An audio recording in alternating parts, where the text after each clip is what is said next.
السلام علیکم جی، سب کیسے ہیں؟ ٹھیک ٹھاک ہیں؟ آج ہم بات کریں گے روزویلٹ ہوٹل کی، جو کہ نیو یارک میں تھا اور پی آئی اے کی ملکیت ہے وہ۔ اس کے اوپر بات کرتے ہیں پرائیویٹائزیشن کے حوالے سے۔ تو آپ کو خبر ملی ہوگی کہ روزویلٹ ہوٹل جو ہے وہ فائنلی پرائیویٹائز ہو گیا۔ وہ بیسیکلی ہم نے لیز پہ دے دی ہے نیو یارک سٹی ایڈمنسٹریشن کو against a some of $220 million. یہ 3 سال کی لیز ہے، 3 سال تک یہ نیو یارک سٹی ایڈمنسٹریشن کے پاس رہے گا اور اس کے بعد یہ واپس ہمارے پاس آ جائے گا، یعنی گورنمنٹ آف پاکستان کے پاس۔ اس ہوٹل کے بارے میں آپ کو بتاتا چلوں، یہ کافی متنازع رہا ہے۔ پچھلی گورنمنٹ نے بھی کوشش کی تھی اس کو پرائیویٹائز کرنے کی، and they had a plan of running it on public private partnership, لیکن سم آف اٹ ڈڈنٹ ورک اور یہ معاملہ کھٹائی میں چلا گیا اور اب یہ آ گیا اس گورنمنٹ کے پاس۔ اس ہوٹل کی آپ کو ہسٹری بتا دوں، 100 ایئرز اولڈ ہے۔ اس میں 1024 کمرے ہیں، جس میں سے 600 جو ہیں آپ کے وہ امیجیٹلی جو نئی پارٹی ہے جس نے اس کو لیا ہے لیز کے اوپر، اس کے حوالے کر دیے گئے ہیں، جبکہ 424 جو کمرے باقی رہ جاتے ہیں وہ انہیں تقریباً 1 مہینے میں مل جائیں گے۔ اس کے پہلے سال میں $202 پر روم کے حساب سے چارج کیا جائے گا۔ اس کے بعد نیکسٹ ایئر فالوئنگ ایئر جو ہوگا 205، اور پھر اس کے بعد فالوئنگ ایئر $210 پر روم کے حساب سے چارج کیا جائے گا۔ تو یہ ضروری اس لیے تھا کیونکہ اس ہوٹل کے اوپر بہت زیادہ لائبلٹیز تھیں۔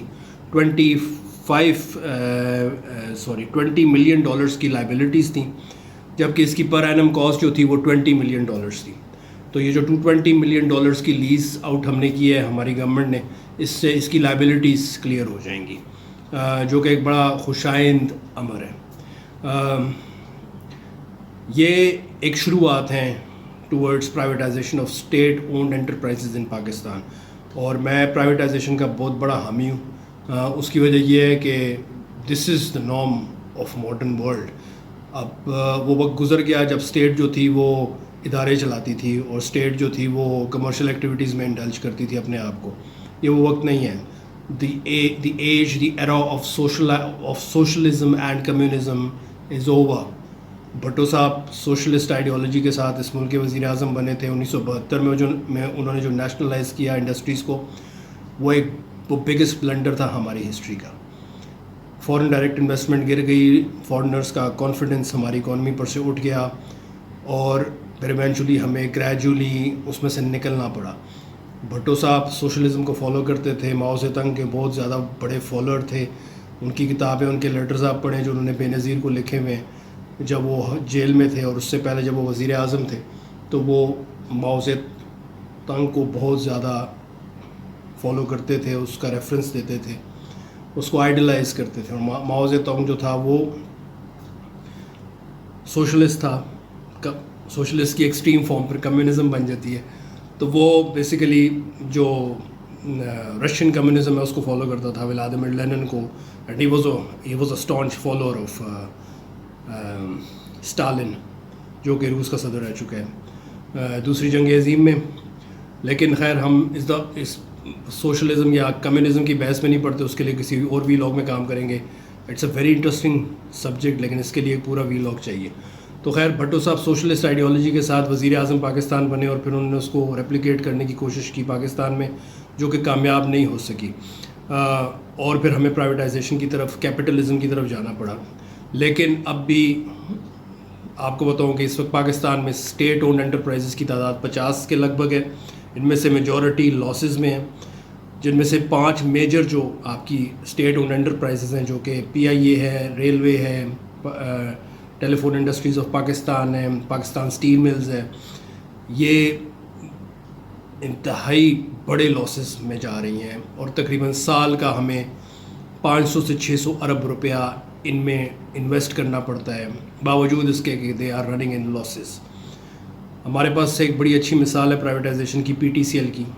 پی ٹی سی ایل کو انہوں نے پرائیویٹائز کرنے میں دیر کی، لیکن خیر جو بھی ہے وہ ایونچولی $3 ارب میں بک گیا کسی نہ کسی طریقے سے، اور آج اب دیکھتے ہیں کہ پی ٹی سی ایل جو ہے وہ ایک سکسیس سٹوری ہے۔ جو آپ کی بڑی، میں نے جن کا آپ کے آگے نام لیا، Pakistan steel mills, P I A, railway,